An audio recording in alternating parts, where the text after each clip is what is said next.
Welcome back to Boundless Books. Today, we're diving into Chapter 1 of Harry Potter and the Deathly Hallows, titled The Dark Lord Ascending. This chilling opening sets the tone for the entire book, pulling us deep into Voldemort's world as the final battle draws near. While Harry prepares for his mission, Voldemort is already plotting his move and his cruelty is on full display. The chapter begins in the dead of night at Malfoy Manor, which has become Voldemort's new headquarters. The once elegant home is now a place of terror, dominated by the Dark Lord's presence. The scene opens with Severus Snape and Yaxley, another Death Eater, arriving at the gates and making their way through the grounds. The house is heavily guarded with magical protections, reflecting Voldemort's growing paranoia and control. Inside the grand drawing room, Voldemort holds a meeting with his Death Eaters seated around a long table. At the head of the table sits the Dark Lord himself, pale and snake-like, radiating power and menace. Directly above the table, suspended in midair, is Charity Burbage, the Muggle Studies professor from Hogwarts. She has been captured for her outspoken support of Muggleborns. Voldemort immediately takes control of the conversation. He questions Snape and Yaxley about the timing of Harry Potter's departure from Privet Drive. Snape, who has earned Voldemort's trust, provides accurate information that Harry will be moved on Saturday night, just before his 17th birthday, when his protective enchantments will expire. Yaxley claims that the Ministry has been infiltrated and that they might delay Harry's departure, but Voldemort ultimately trusts Snape's intelligence more. The discussion turns to the Ministry of Magic, where Voldemort plans to install Pious Thickness under the Imperious Curse, ensuring the Ministry falls under his control.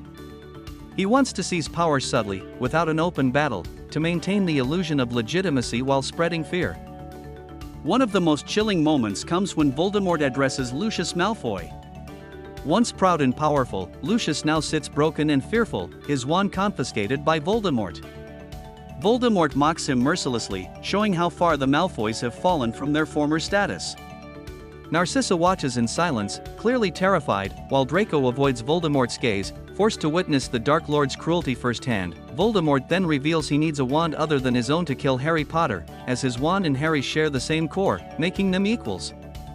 He demands Lucius's wand, and Lucius, humiliated, is forced to hand it over.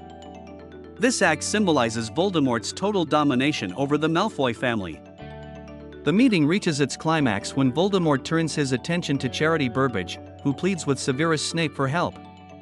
Voldemort coldly delivers a speech condemning her views that Muggleborns should be treated as equals, calling her a traitor to the wizarding race. Without hesitation, he casts Avada Kedavra, killing her in front of everyone.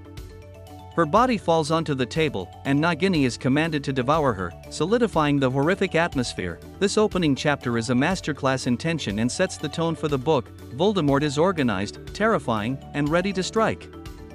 His forces are united, the Ministry is vulnerable, and Harry is their ultimate target. Key moments in the chapter include Voldemort's meeting at Malfoy Manor, establishing it as his new headquarters, Snape providing the accurate date of Harry's departure, proving his value to Voldemort, discussion of infiltrating the Ministry of Magic through Pious Thickness, Lucius Malfoy's humiliation, as Voldemort takes his wand and undermines his status, the execution of Charity Burbage and Nagini's gruesome involvement. Voldemort's plan to use a different wand to kill Harry Potter. Differences between the book and the movie. In the book, the Death Eater meeting is far more detailed and takes place at Malfoy Manor, with a slow, sinister build-up. The movie opens with a similar meeting but changes some dialogue and focuses more on visual horror than strategic planning. Charity Burbage's character and her plea to Snape are much more fleshed out in the book, giving her death greater emotional weight. The book emphasizes Lucius's humiliation more deeply, setting up the Malfoys' fractured loyalty later in the story. Chapter 1 of Harry Potter and the Deathly Hallows is a dark, powerful opening that throws us directly into Voldemort's world. It sets the stage for the final conflict, reveals critical strategic moves, and shows how fear has fully taken root in the wizarding world. What did you think of Voldemort's cold, calculated leadership in this chapter? Let us know in the comments below, and don't forget to like, subscribe, and join us for Chapter 2.